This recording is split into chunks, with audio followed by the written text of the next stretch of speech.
Decía, la biología es una actividad muy flexible y esa flexibilidad se ha transmitido también a la organización de esta jornada, porque nuestro amigo Fernando Valladares, con el que íbamos a comenzar, se ha quedado varado en Córdoba su tren, ya ha cogido otro, está de camino, pero no llegaba a tiempo, de manera que hemos invertido el orden de los dos bloques, comenzando por el que aparece en el programa en segundo lugar, ¿no? El bloque que habla o que incluye sanidad, biotecnología, universidad e investigación.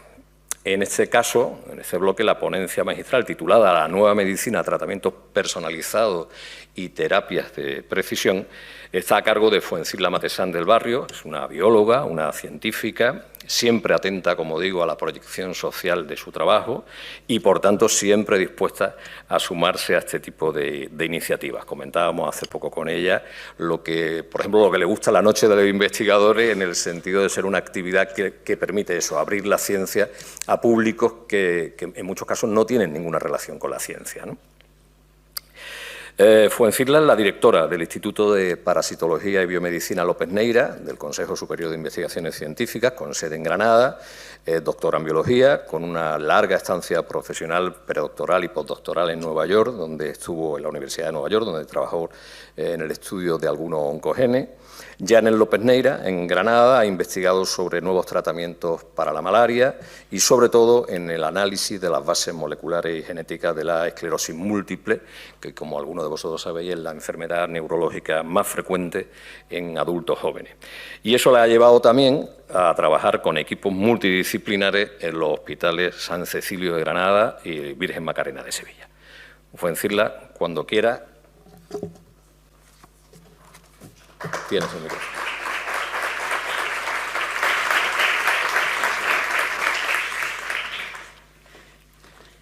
Vale, muchas gracias. Pues muchas gracias por la presentación y estoy encantada de estar aquí. Yo soy bióloga, como dicen, bióloga de bata. He hecho toda mi carrera en el laboratorio desde que empecé en la Universidad de Nueva York. Y ya llevo 30 años en la investigación. Creo que no he perdido el entusiasmo de seguir trabajando en biología. He cambiado, por supuesto, y ahora hago muchas otras cosas, pero espero transmitiros cuál es el papel, uno de los papeles fundamentales que tenemos los biólogos en la biomedicina. Y por eso voy a hablaros de la nueva medicina, tratamientos personalizados y terapias de precisión. Y vamos a empezar con definiciones para situarnos.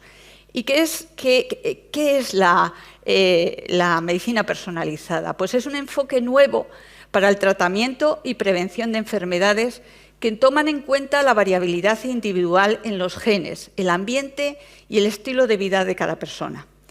Y eso quizá no se enfrenta, no sería la forma correcta de decirlo, pero la medicina, como se ha entendido hasta ahora, y todavía es una parte importante de la medicina, es lo que llamamos enfoque de talla única, en que las estrategias de tratamiento y prevención de enfermedades se desarrollan para la persona promedio, con menos consideraciones a las diferencias entre individuos.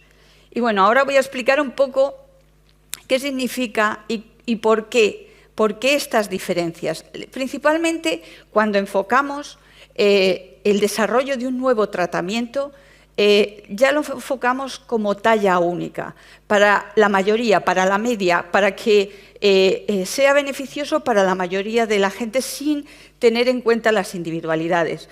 En un principio,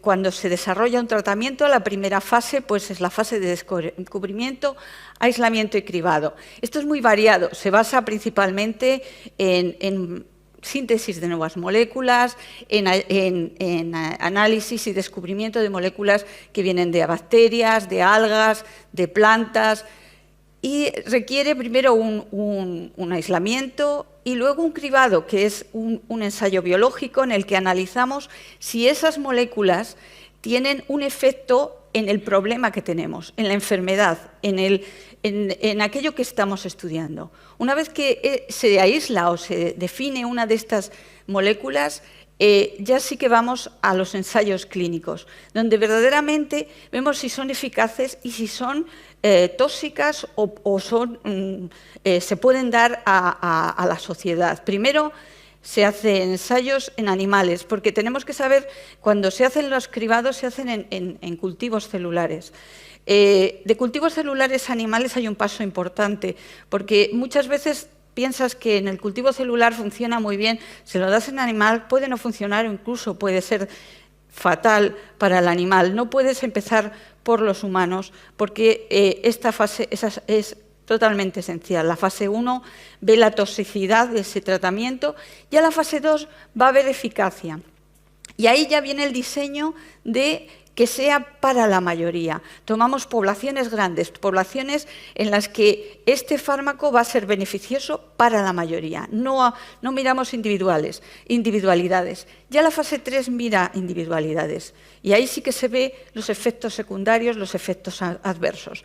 Pero no atiende a ellos, simplemente los describe. Estos tratamientos, una de cada 100.000 veces produce esto, produce aquello, o uno de cada 20 no tiene efecto. Pero simplemente se queda ahí este planteamiento. Cuando queremos adaptar un tratamiento que está diseñado de esta forma para una enfermedad, se produce lo que llamamos la adaptación progresiva. Llega la persona enferma al médico y le da lo que llaman la primera línea de tratamiento. Si esta no funciona, va a la segunda línea o a la tercera o a la cuarta. Es una progresión que hace que es doloroso, es costoso económicamente, afecta a la salud de los pacientes. En muchos casos, en ese periplo de pasar de un tratamiento a otro, van perdiendo capacidades. Por ejemplo, en esclerosis múltiple, que es la enfermedad con la que yo llevo trabajando más de 20 años, esto es el sistema de adaptación del tratamiento y en ese periodo se va perdiendo capacidades hasta dar con el tratamiento eficaz. ¿Qué es lo que queremos? Pues lo que queremos es la medicina personalizada. Lo que buscamos es que viene el paciente y podamos hacer un análisis que le diga al médico: este es el tratamiento que tienes que usar, este es el que le va a ir bien, sin pasar por ese periodo de deterioro para el paciente y tan costoso. Pero esto es posible. ¿Por qué se produce? ¿Pero por qué hay esas diferencias? ¿Por qué hay diferencias entre personas? ¿Por qué no somos todos iguales y un tratamiento que es eficaz para Pepito es también para mí? Pues hay muchísimas razones y están principalmente marcadas aquí. Uno es la farmacocinética. Desde que tomamos el tratamiento pasa por una serie de fases y se toma lo que sea, el tratamiento, hay un proceso de absorción que no es igual en todos, depende de la genética de cada uno. Luego esa molécula debe ser trasladada al sitio donde va a hacer su efecto y algunas de estas moléculas van unidas a proteínas que tampoco son iguales para todos. Luego se degrada. Se tiene que eliminar, no podemos tener un medicamento constantemente en circulación, porque todos los medicamentos tienen efectos secundarios y además van dirigidos a eliminar la enfermedad o a retrasar la enfermedad. Y en la eliminación también hay una variabilidad enorme. Y la secreción y la eliminación. Por lo tanto, en todas las fases de la farmacocinética hay variaciones entre personas que hacen que no funcionen igual todos los tratamientos. Pero también tenemos las dianas de acción. Hay variaciones dentro de las dianas de acción de los fármacos. Y lo que es eficaz para uno tampoco no lo es para otros. Si están dirigidos a una molécula que es variable entre la población, no tendrá efecto para unas personas y para las otras sí lo tendrán. Voy a poner un ejemplo para que se entienda, y es un ejemplo clásico y los que hayáis estudiado biología lo recordaréis, porque esto es uno de los ejemplos que se ponen en biología, porque tiene muchos años. Entonces dirás, bueno, como veréis es un ejemplo que tiene muchos años, que es actual y que nos va a dar pie a entender por qué la medicina personalizada es actualmente posible. Y es la familia de los citocromos 450. Esta es una familia de proteínas que se expresa en el hígado y su función es eliminar aquellas toxinas que tomamos en nuestra alimentación. Cuando tomamos plantas, vegetales, la lechuga, tienen compuestos químicos, compuestos que no son beneficios, que no son buenos para nosotros y deben ser eliminados. Y esta es su función, eliminarlo. Pero también su función es la de eliminar muchos de los medicamentos que tomamos. Bueno, pues estas proteínas, que son muchas, son polimórficas. Y voy a poner un ejemplo que es muy popular, que es este anticoagulante, la warfarina. Este anticoagulante se usa pues para los enfermos del corazón, hay muchísima gente que la toma. Bueno, la warfarina es un inhibidor de la activación de la vitamina K. La vitamina K es necesaria para la síntesis de los factores de coagulación. La activación de la vitamina K se hace por esta proteína, la VKORC1. Bueno, no, creo que no funciona el puntero. Bueno, sí funciona. Ahí. Bueno, la warfarina inhibe esta proteína y hace que la activación de la vitamina K se produzca menos, disminuya esta activación, se producen menos factores de coagulación y se produce pues, una bajada de la coagulación. Pero el problema está en que la warfarina está eliminada, bueno, el problema, lo que os quiero contar, que está eliminada, esto se detoxifica por este citocromos, el CYP2C9. Este citocromo es muy variable entre la población. Tiene variaciones, lo que llamamos polimorfismos, cambios. Y estos cambios hacen que tengan diferentes capacidades de inhibir o de eliminar la warfarina. Pero también esta enzima que activa la vitamina K es variable. ¿Esto qué quiere decir? Que si a todos nos damos la misma dosis, pero unos tienen más capacidad de eliminarla o tienen menos capacidad de activar la vitamina K, unas personas tendrán unos niveles altísimos de anticoagulantes, de coagulación, y otros unos niveles bajísimos, a iguales condiciones, simplemente porque son variantes, porque hay variaciones. En esta tabla os lo muestro. Estas son las variaciones de una de las dos proteínas, la que activa la vitamina K, y esta es la otra variante, la que inactiva la warfarina. Y para cada una de estas son las diferentes variantes que se encuentran en la población. Y veis que hay personas que con la dosis estándar, la que se ha hecho en los ensayos clínicos, les va fenómeno. Pero hay personas que necesitan baja dosis porque tendrán muy activa muy inactiva y tenemos mucha cantidad de warfarina. Y esta muy baja dosis. O sea, hay que adaptar las dosis dependiendo de la genética de los pacientes. No es el único ejemplo, este es otro ejemplo que pasa con un antipsicótico y es otra molécula también de los citocromos. Pasa lo mismo, que hay polimorfismos que producen una expresión muy alta de esta molécula, de esta proteína, el CYP2D6, inactiva mucho el fármaco, con lo cual a dosis normales no le estás haciendo ningún efecto a los pacientes. Bueno, entonces me diréis, bueno, pues apliquemos todo esto que ya sabemos que existe, vamos a aplicarlo a todos los tratamientos. Bueno, pues esto es la mala noticia, no tenemos esta información para todos los medicamentos. Realmente es para un número muy pequeño de medicamentos. ¿Por qué? Porque no tenemos biomarcadores. Realmente estos polimorfismos lo llamamos nosotros biomarcadores. ¿Por qué? Porque nos dicen cuánta dosis tiene que tomar cada persona, o nos dice qué tratamiento es el bueno y cuál es el que no le va bien. Pero para la inmensa mayoría de los tratamientos no tenemos biomarcadores que nos den esa información. Entonces podemos hacernos la pregunta, ¿es verdad? ¿Podemos llegar a tener biomarcadores que nos permitan predecir los tratamientos y dosis adecuadas para cada paciente? Bueno, la buena noticia es que cada vez estamos más cerca de ellos y para muchos tratamientos ya es posible. Y os voy a explicar por qué es posible y cómo hemos llegado a eso en este momento. Y me voy a remontar a la historia, vamos a hacer un poco de historia, vamos al siglo XX y a uno de los importantes descubrimientos del siglo XX, que es la secuenciación del ADN. La secuenciación del ADN era fundamental conocer, porque sabéis, el ADN es la molécula donde está escrita nuestro genoma, nuestra información genética, las instrucciones de nuestro organismo, todo lo que necesitamos para ser yo, Fuencisla, o para ser Pedro, para ser Paco. Toda la información viene en el genoma. Pero no podíamos secuenciarla hasta que Sanger, Gilbert y Masson generaron una técnica que permitió secuenciar el ADN.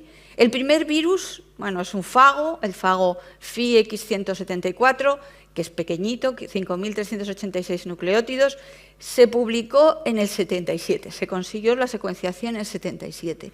El primer gen humano se publicó en el 1989 por Francis Collins. Esto fue un hito, este gen es el que produce la fibrosis quística, es un gen bastante grande comparado con el fago FIX174. Bueno, pues ya teníamos la herramienta, podíamos empezar a secuenciar el genoma. Y el gobierno de los Estados Unidos, en el 84, al poco de tener la secuenciación en marcha, decidió que se iba a secuenciar el genoma humano. Se puso sobre la mesa 3.000 millones de dólares y se hizo una propuesta de 15 años. Esto era realista en ese momento. 15 años con las técnicas como las tenemos en este momento, como de secuenciación, y esta cantidad pensaron que era realista. Y se pusieron en marcha. Fue un proyecto, esto es apasionante realmente, leer sobre la secuenciación del genoma humano, lo recomiendo porque es también uno de los hitos importantes en la biomedicina. Se comenzó a secuenciar el genoma por el Collins, que fue el que lo dirigió, y se produjeron dos fenómenos simultáneamente. La propia secuenciación del genoma, que era esencial para conocer cómo funcionaba nuestro organismo, pero también el desarrollo de nuevas tecnologías de secuenciación, la sistematización de la secuenciación y la mejora de las técnicas de secuenciación. Y lo quiero reseñar porque es la clave de nuestra historia, como veremos más adelante. En el 98 entra en la carrera de la secuenciación Craig Venter con la empresa Celera, y ellos se propusieron, veis que han pasado 7 años, y ellos se propusieron terminar antes que Collins. Fue una carrera entre ellos dos y en el 98 ya era posible, con un presupuesto mucho menor y mucho menos tiempo, plantearse la secuenciación del genoma. El desarrollo de la tecnología había permitido que esto fuera posible. Al final se hizo un pacto y se publicó simultáneamente la secuencia por Craig Venter y Collins en el 2000 el borrador. Si os fijáis, se secuenció, no llegaron a los 15 años, se hizo en mucho menos tiempo y también costó menos, que eso también en ciencia es. Normalmente presupuestas esto y te gastas el doble. Pues no, en este caso se gastaron 2.700 millones de dólares. Mucho dinero, pero menos que lo que se habían planteado. Bueno, pues ya teníamos la secuencia. Esto era un hito, realmente la secuencia fue el primer borrador. Si habéis leído la prensa, hace unos días salió que se había terminado de secuenciar el cromosoma Y. Realmente se secuenció, pero hemos seguido secuenciando y depurando porque no todo estaba claro y secuenciado. Bueno, pues se secuenció y ¿ahora qué? ¿Ahora qué? Pues el problema principal es que no leemos genoma. No hablamos genoma, no entendemos genoma. Es como si estuvieras en chino y no habláramos ni una palabra de chino. Eso es lo que nos encontrábamos. No entendíamos, no se entendía, y esto fue uno de los problemas que se encontraron. Pero me diréis, bueno, pues si el código genético se conoce desde los años 60. Sí entendemos genoma. Bueno, Sí, y el código, es verdad, el código genético se conoce desde los 60, donde intervino de una forma importante Severo Ochoa en su descubrimiento con el descubrimiento de la polinucleótido fosforilasa, aunque no fue él directamente el que descubrió el código genético, pero sus estudios fueron fundamentales. Entonces, sí es verdad que el DNA lo podemos leer, lo podemos traducir a proteínas, pero ¿qué es lo que pasa? Que la mayoría del genoma no es codificante. Las proteínas comprenden el 1,5% del genoma total. La inmensa mayoría no es codificante. Y yo recuerdo cuando estudiaba biología decíamos, el DNA basura. El DNA basura es el 95%. Ahora ya sabemos que no es basura. Parecía muy insultante llamar a la mayor parte del genoma humano DNA basura. ¿Ahora qué sabemos? Pues que sabemos que en la parte no codificante del genoma tenemos las instrucciones de por qué, cuándo y cómo se expresan los genes. Y esto no está codificado con el código genético. Esto tiene otros códigos que estamos estudiando y que hay proyectos importantes como el proyecto ENCODE que intenta definir cuáles son esas instrucciones. Pero esto es esencial. Esto es esencial. Tened en cuenta que las células son distintas. Una neurona es distinta que una célula hepática y es distinta que una célula de riñón. Y todas tienen el mismo genoma. La diferencia es que las proteínas que se expresan son distintas en cada una. Pero más aún, cuando estamos en el desarrollo embrionario, hay unos genes que dicen a la célula que se divida a una velocidad que, por supuesto, no podemos mantener en edad adulta. De hecho, muchas de las enfermedades que tenemos como cáncer vienen de la expresión de genes que no se están expresando cómo y cuándo deberían, porque estas secuencias reguladoras no están funcionando en muchos casos como deberían hacerlo. Bueno, pues tenemos ya el genoma, estamos estudiando todo, las proteínas, estamos estudiando cómo se expresan, pero tenemos más de 20.000 genes, de los cuales sabemos cómo funcionan la mitad. Y de los que sabemos cómo funcionan, sabemos pocas, las proteínas se relacionan entre ellos para su funcionamiento. Esto es muy complejo de estudiar. Pero yo he dicho que necesitamos la función. Si os acordáis, con el citocromos 450 pudimos llegar a la información, pudimos deducir que esas proteínas son fundamentales para la eliminación de los tratamientos porque sabíamos que esas proteínas se dedicaban a eliminar los tóxicos de las plantas, los tóxicos de los alimentos. Entonces necesitamos la función, necesitamos saber las funciones de los genes para poder deducir para todos los tratamientos cuáles son aquellas proteínas que son esenciales, pues que funcionan en el transporte o en la eliminación o en todos estos pasos que os he comentado en la farmacocinética o en las dianas. Lo necesitamos, es imprescindible, pero aquí hay una tarea inmensa. Aquí hay un trabajo al que nos dedicamos muchísima gente a investigar. Pero esta vía, aunque es importante y aunque se está trabajando y es una de las bases de los tratamientos personalizados, es muy lenta. Es muy lenta porque el descubrimiento de cada una de estas conexiones lleva años. Puede ser la vida de un científico cada una de estas conexiones. Pero yo he dicho otra cosa que era muy importante, y es cuando se hizo la secuenciación del genoma, se desarrolló las técnicas de secuenciación. Las técnicas de secuenciación de los años 80 a las que de final de la secuenciación del genoma no tenían nada que ver. La automatización fue fundamental. Si vemos aquí, estamos en el 2001, que es más o menos cuando se terminó el genoma. Aquí secuenciar un genoma ya costaba 100 millones de dólares. El genoma humano costó 2.700, o sea, realmente mucho menos. Pero veis, va cayendo, va cayendo. En el 2007 ya costaba solo 10 millones de dólares secuenciar un genoma. Pero si veis aquí hay un punto de inflexión, aquí hay un cambio, se cambia de sistema de secuenciación. Aquí entra lo que llamamos la secuenciación de nueva generación. Y esto ha sido una de los puntos fundamentales que está permitiendo la medicina personalizada, entre otras muchísimas cosas, en muchísimos campos de la biología. Ahora, en la actualidad, podemos secuenciar un genoma humano por unos $800. Claro, la diferencia es fundamental, pero también hay otra parte importante. El número de pares de bases que podemos secuenciar por día ha aumentado exponencialmente. Aquí, generosamente, ponen que en los años 80 se podía secuenciar unos 10.000 pares de bases. Bueno, eso sería...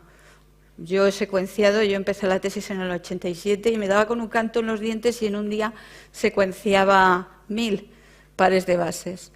Pero actualmente son millones y millones de pares de bases lo que podemos secuenciar diariamente. Esto ha hecho que podamos abordar temas que no podíamos abordar anteriormente. Y uno de los temas fundamentales es la variabilidad genética. Podemos ver qué diferencias hay entre las personas. Se plantearon proyectos, cuando entró en funcionamiento la secuenciación de nueva generación, se plantearon ya proyectos que no era un único genoma, como el genoma humano. Este es el proyecto 1000 genomas, que realmente secuenciaron 2.500 genomas de todo el mundo, que ha mostrado cuáles son las diferencias, y estos descubrimientos han sido también importantes para determinar la evolución humana. Este es el 10.000 genomas de Reino Unido, y este es un proyecto más actual que está en marcha. Estos ya están finalizados, que es 1 millón de genomas que participan en todos estos países. Veis, España también participa. El objetivo es ver todas las diferencias que existen entre los individuos de la especie. Y hemos visto que realmente somos idénticos. Nuestro genoma es 99,9% igual entre dos personas. Realmente somos prácticamente iguales. Pero hay un 0,1% de diferencia entre dos genomas. Y ahí, en ese 0,1%, es donde radica todas las diferencias. Las diferencias que vemos de color de piel, de altura, nuestro aspecto, pero también las que nos importan para este caso, que son el riesgo a padecer enfermedades y también las respuestas a tratamientos. Necesitamos conocer ese 0,1% para poder relacionarlo precisamente con todos los tratamientos. Bueno, pues ahora vamos a cambiar un poco de planteamiento. ¿Cómo se hacían? ¿Cómo nos planteábamos hasta ahora o hasta hace unos años la investigación de los tratamientos o de la farmacocinética o de la farmacogenética? Pues sabíamos la función de la proteína, como en el caso del citocromo especie 450, luego íbamos al gen, secuenciábamos el gen, veíamos las variantes, relacionábamos las variantes con los tratamientos y los adaptábamos a la población. Pues ahora hemos cambiado la forma de plantearlo. Vayamos primero a las variantes. Tenemos esta potencialidad de secuenciación y ver todas las variantes del genoma humano. Variamos a las variantes y asociamos las variantes con los tratamientos.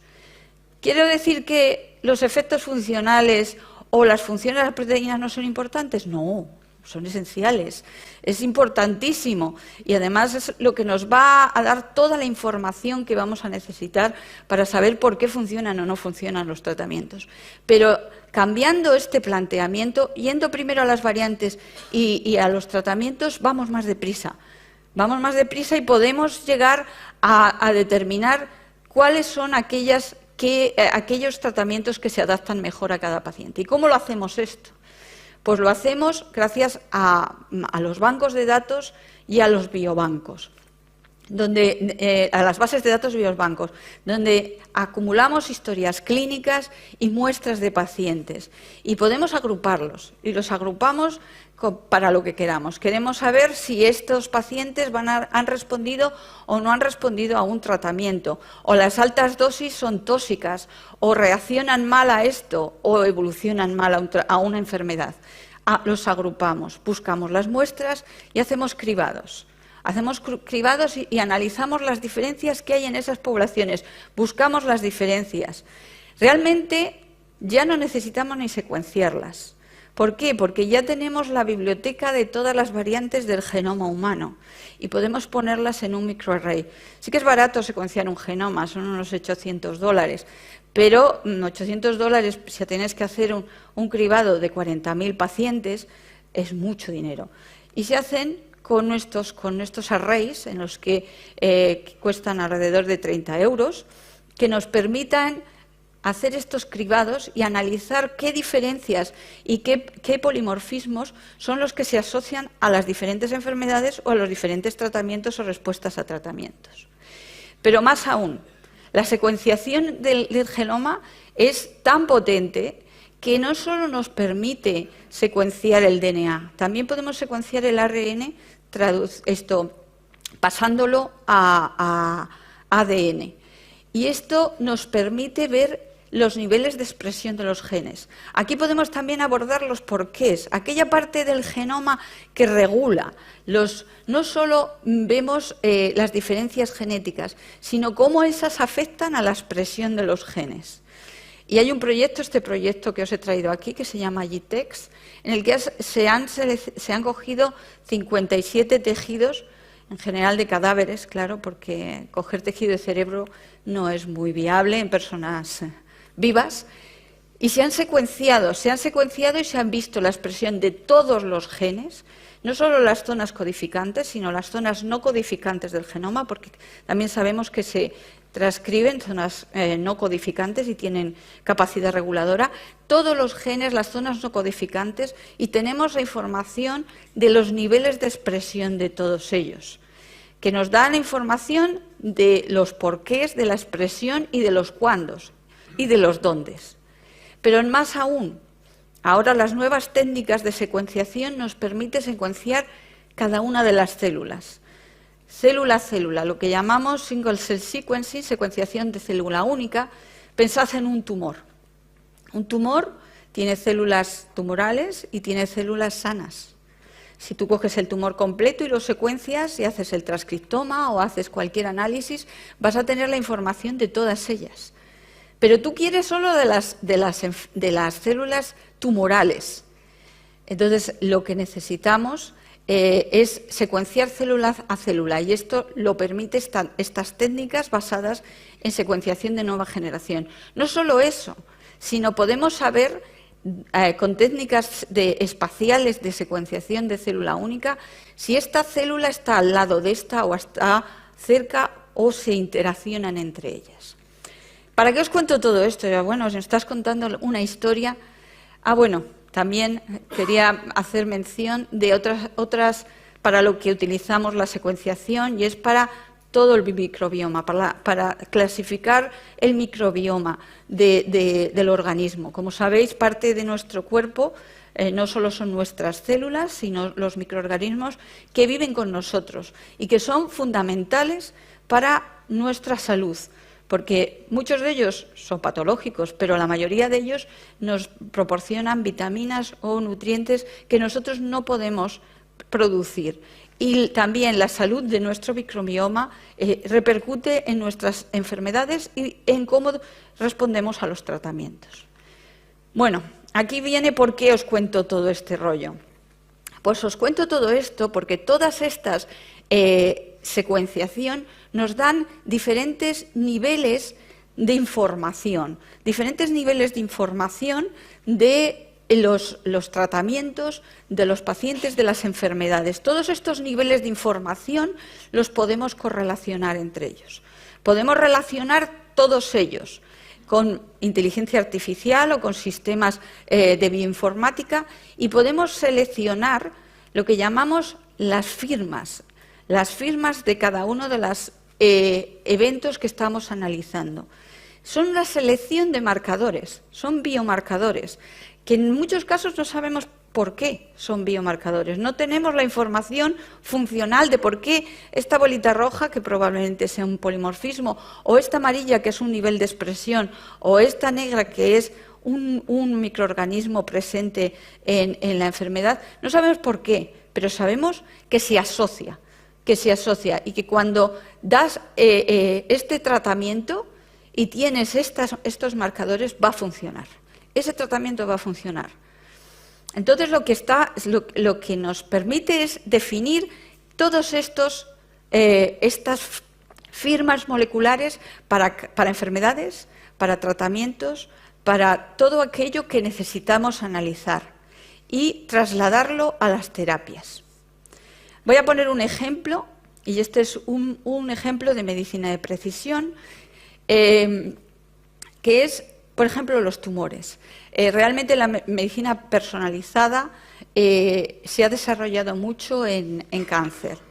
Y si pensad en una célula, las células se están dividiendo las células madres se dividen toda su vida porque nuestros tejidos tienen que renovarse, que mueren las células, se renuevan. Pero en este proceso de división se producen mutaciones. Estas mutaciones, en muchos casos, son silenciosas, no pasa nada. Pero hay veces que estas mutaciones afectan a un gen, a un oncogen, a un gen supresor de tumores, a un gen inmunológico, y desencadena la división descontrolada y se produce el cáncer. Estas son las que llamamos drivers o mutaciones impulsoras. Bueno, pues estos estudios que nos permitan el poder definir cuáles son esas mutaciones, nos permite ir directamente al tumor y eliminar las células que expresan esa mutación. Esto es lo que se llama medicina de precisión. Vas precisamente a la molécula, a la célula que está expresando aquella molécula que está produciendo la división celular. ¿Cómo lo hacemos? Pues con estos niveles de información que os he dicho. Esto es un artículo de Cell que se ha publicado, creo que no es este mes, el mes pasado, en el que definen y describen cómo hacen esto. Y lo que hacen es toman tumores, diferentes tumores, y analizan todos estos niveles de genómica, transcriptómica, epigenómica, metabolómica, todas las ómicas que nos permite la secuenciación y todas estas nuevas tecnologías, y relacionan y buscan estas firmas, y para cada uno de los tumores. ¿Y por qué es importante? Porque, claro, si tú analizas, si buscas una de estas firmas y das un tratamiento específico para esa, irás y matarás las células tumorales específicas. Pero si no vas a por la que está mutada, a por la que está induciendo el tumor, no vas a hacer nada. O sea, es fundamental llegar a cuál es la que está produciendo la inducción de la división celular. Y esta es mi última diapositiva, porque lo que quiero dejar claro es que actualmente la medicina va a requerir de nosotros los biólogos, porque nosotros somos no solo los que investigamos, no solo somos los biólogos, no seamos también los farmacéuticos y otros, pero hay una proporción muy importante de biólogos que nos dedicamos a la investigación. Pero no solo la investigación, hay una parte importante que es la interpretación de estas firmas. Estas firmas tienen que interpretarse y llevarse a análisis, a ensayos que se puedan hacer en clínica y podamos dedicarlos a la clínica y ejecutarlos. Y como yo veo la medicina personalizada, veo en una igualdad de condiciones los que trabajamos en los laboratorios y que propiciamos toda esa información, y los médicos que dependen de la información que se genera en los laboratorios para poder aplicar una medicina directa y dirigida y no pasar por todas estas medicina que actualmente hacemos, y creo que una buena parte de lo que se está haciendo ya ahora y en un futuro muy inmediato irá por una sinergia entre el laboratorio clínico, el análisis clínico y la medicina. Y bueno, eso era más o menos lo que os quería contar.